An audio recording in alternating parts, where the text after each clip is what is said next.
Welcome to Crafty Wife's channel. On today's video, we are making goat's milk and oats soap.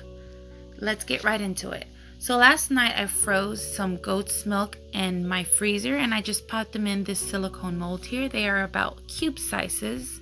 And goat's milk is naturally occurring and lactic acid helps get rid of impurities, leaving our skin spotless. Goat's milk also contains alpha hydroxy acids. They can break the bonds between dead cells, which makes a goat's milk soap a mild exfoliant. This is why using it gives a glowing and clean appearance. But here I'm just showing you guys that I have steeped some calendula flowers and chamomile petals into warm water, and I'm just letting them steep as if they were a tea. And you can buy the calendula flowers and the chamomile at Hobby Lobby or Amazon. These are very, very good for the skin as well, and for those suffering with eczema. And here I just have some grounded oats that I grounded in my blender, and I put it in this little container. As you can see, it's a powdery form. And we want that for when we start blending in our mix of soap.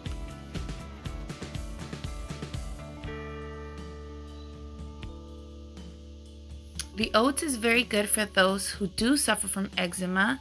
You can take a bath with oats, put oats in the bath and add in some bath oils, and it does soothe the skin. So my soap here that I'm trying to do today is help those that have very dry skin. But the materials you'll need is a bowl, a spoon. I have a strainer to strain my water there, and I'm using tea tree oil. Tea tree oil is very good for those who do have eczema as well. It's anti-inflammatory properties that lessen irritation. So the main scary part about making goat's processed soap is lye. Make sure you have 100% lye. So a lot of people do get scared off of making soap because it does contain lye and it's very irritant to the skin. But there's a process the soap goes through. Any soap that you use does have lye in it, but it does have to sit out for about 3 weeks to a month, and then that's when it becomes soap. It takes out the water and the lye, and it just leaves like a rock salt. So make sure you're wearing gloves, a mask, and your goggles. And you will need measuring cups. And here I just have molds. You can use any type of mold that you have. I'm using these molds today that I bought from Hobby Lobby. They're so cute. I thought they were perfect for my soap today.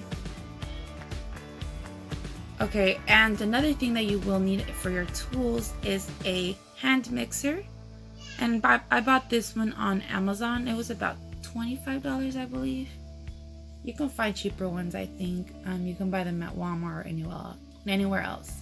Okay, so for your oils, you will need 20% of lard, 20% of olive oil, 30% of coconut oil, and 30% of canola oil.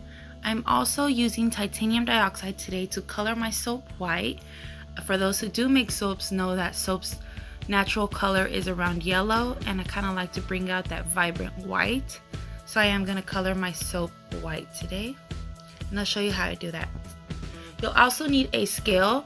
Having a scale is very crucial to making soap. Your measurements have to be exactly right, or it will come out a mess.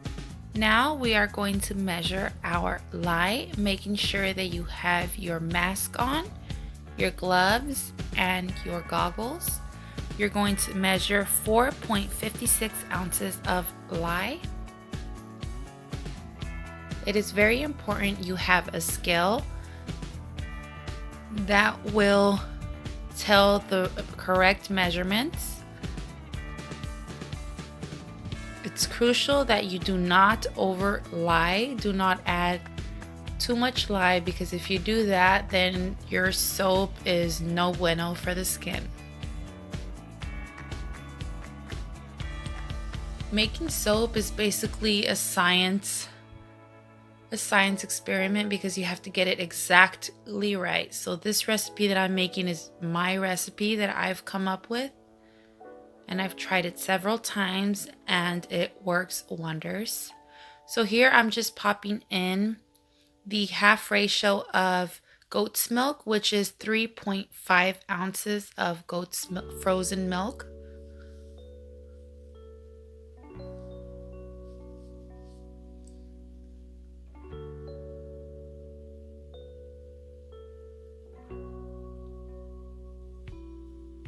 And here, that's my other half of the ratio that I'm using for my water content. And I'm going to use 3.5 ounces of my calendula and chamomile tea, herbal tea. So here I'm just going to add in my lye into my frozen goat's milk. And you will see here by what I mean how it melts slowly into the ice and it stops the heating process, which is what you want basically, because you don't want your milk to burn and turn a very orange yellow color and it'll stink. So doing it this way basically helps, but the fact that I'm using this spoon is going to melt my spoon sooner or later. You'll see there. Lye is very, how I say it heats up quickly when it is in contact with any water contact or any liquids, so it does heat up quite quickly. That's why you see my goat's milk melting rapidly. It took about 2 minutes to melt, but this is the consistency you should get. It's yellow and that will give our soap a yellowy color. But today I will be using titanium dioxide, so I'll show you that later. But right now I'm just checking the temp on my lye solution, and it is around 140, which is good because usually it does reach up to 200 degrees. So I did good on stopping the heating process, which takes forever to cool down. So 140 is perfect for soap making, 140 to 120. Now I'm just going to measure my oils. Oops. Okay. So make sure you zero out your scale every time you add your bowls on the top. And here I'm just adding in 30% of my coconut oil. And I will be telling you guys the oils and percentages, and if you don't know what that is, you can just look up soap calc and you can calculate the oils in that measurement. And now I'm going to zero out my scale again once I've reached my 30% of coconut oil. Now I'm going to be adding in my lard, and I love the color of lard. It's so white and creamy. So I'm going to add in 20% of lard.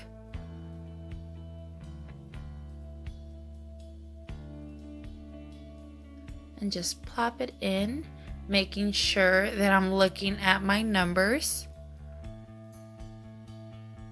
Zero out my scale again. And I'm going to add in 30% of canola oil.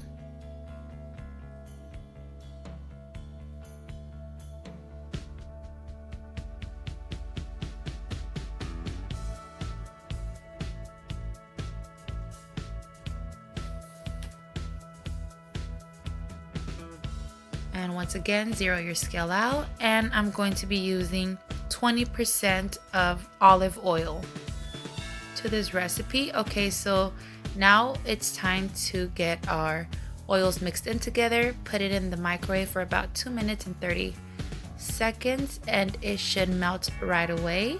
But if I do have some lard pieces sticking up, just go ahead and mix that up and it should melt within the heat that's already in the oils.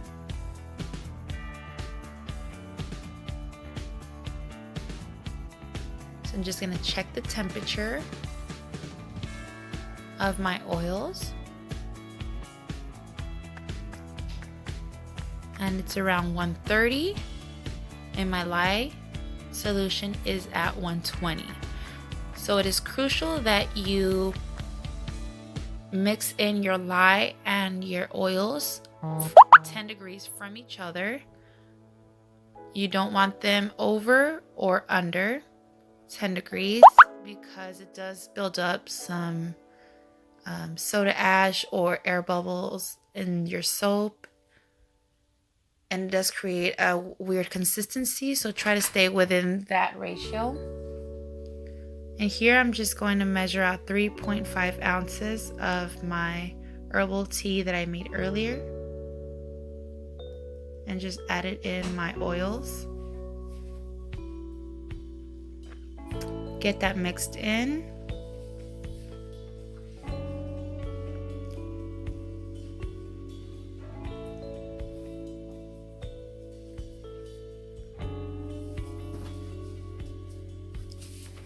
And I'm just preparing here to start hand mixing.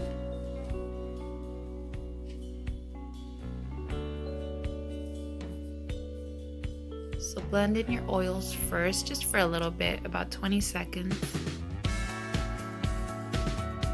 And then slowly add in your lye solution.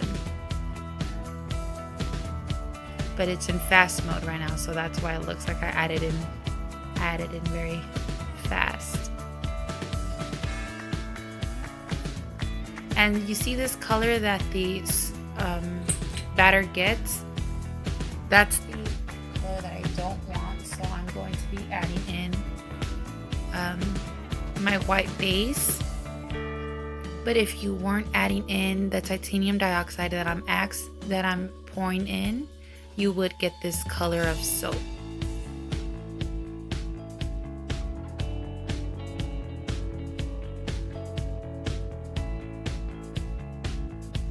Just stick blend for about 4 to 5 minutes. You don't want it to reach a thick trace.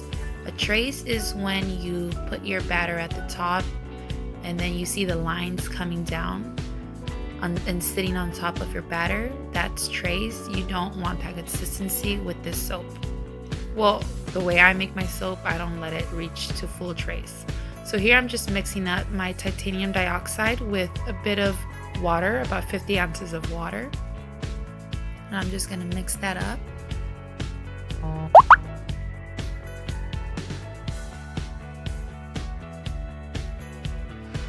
Get that mixed well in there.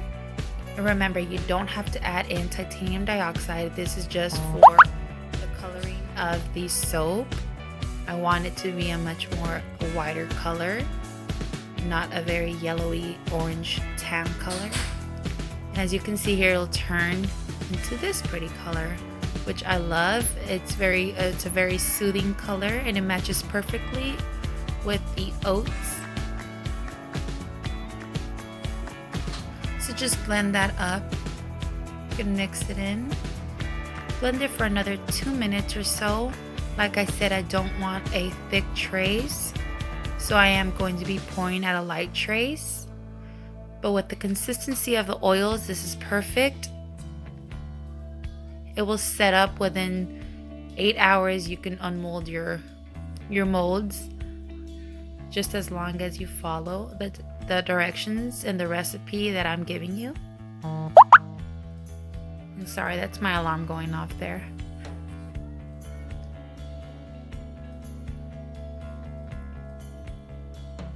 So now I'm going to be adding in my tea tree oil. And tea tree oil is very good for anti-inflammatory properties that lessen irritation, antifungal properties that may help reduce itching, antimicrobial properties that help fight infection causing germs, antibacterial properties that can reduce infection and stop it from spreading, and its antioxidant properties that can help to protect the skin from free radicals. Besides helping treat the eczema,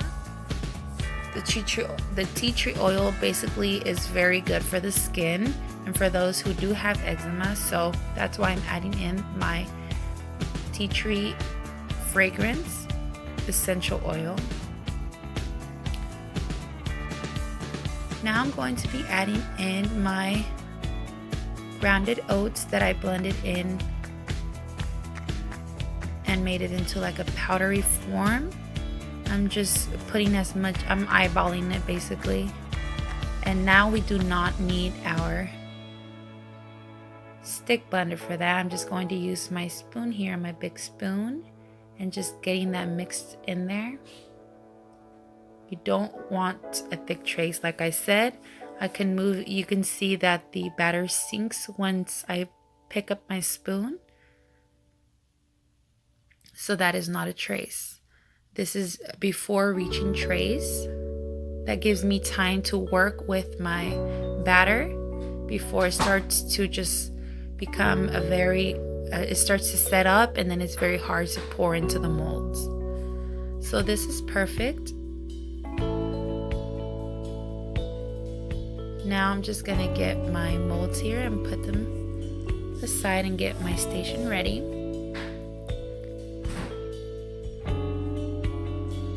So I'm using these cute little flower molds that I bought from Hobby Lobby. And I'm just going to spoon it over the top.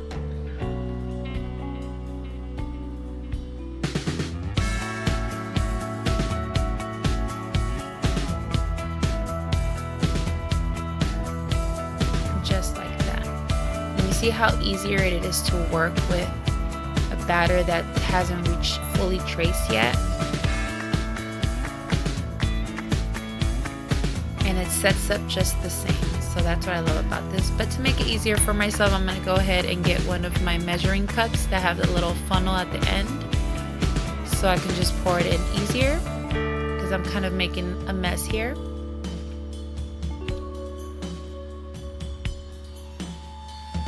But yeah, this soap is very good for those who have eczema problems or psoriasis. It basically does soothe the skin. It's very satisfying. The oils that I did put in there are very good for the skin and for those who have dry skin. It's very moisturizing.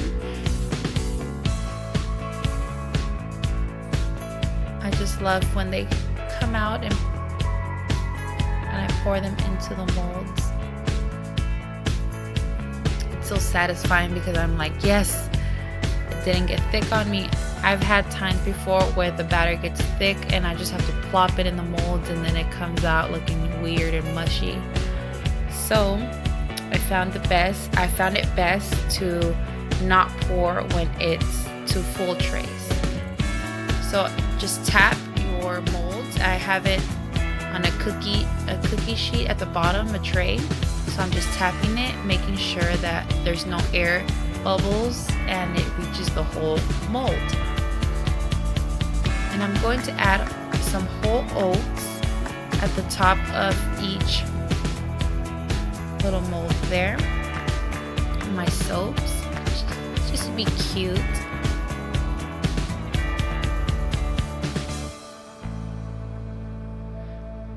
Although it does have a grounded oats inside the soap.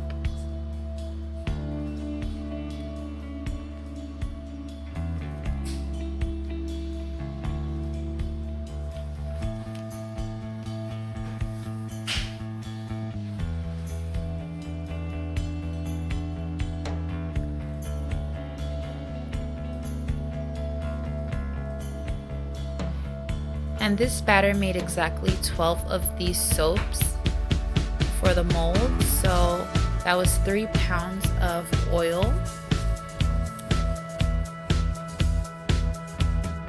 Okay, so I'm just going to go ahead and spray my 90% alcohol over the top to prevent soda ash. And I'm not going to put anything at the top of these molds. I'm just going to let them air dry, and in about 10 hours or the next day I can unmold, and I'll show you how it looks. It's been about 10 hours and my soaps are ready to unmold. Look how pretty, and look at the bottoms of the soap. And they are very easy to unmold with the silicone molds that I have here. That's why I do prefer using silicone molds. They came out so nice and they smell very, very good. That tea tree oil is just right. right for this soap. It's very soothing and relaxing. So I just stretch out my mold there to free out my soaps so they won't clump up or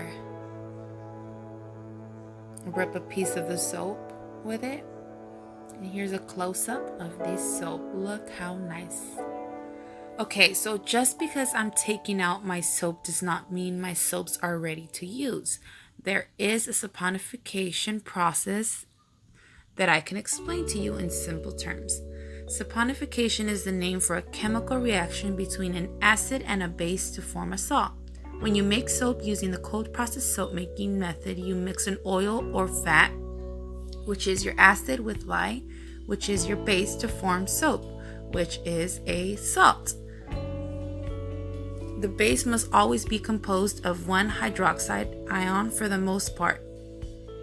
So I will let these sit for about 3 weeks to 6 weeks, and during that time the soap will go through a saponification process, and therefore the water content and the lye will evaporate, and you will have soap. And basically a soap is a salt. So yeah, I will explain later what soap is and the science behind it in the next video. Subscribe to my channel for more videos to come. Thank you guys for watching. Bye.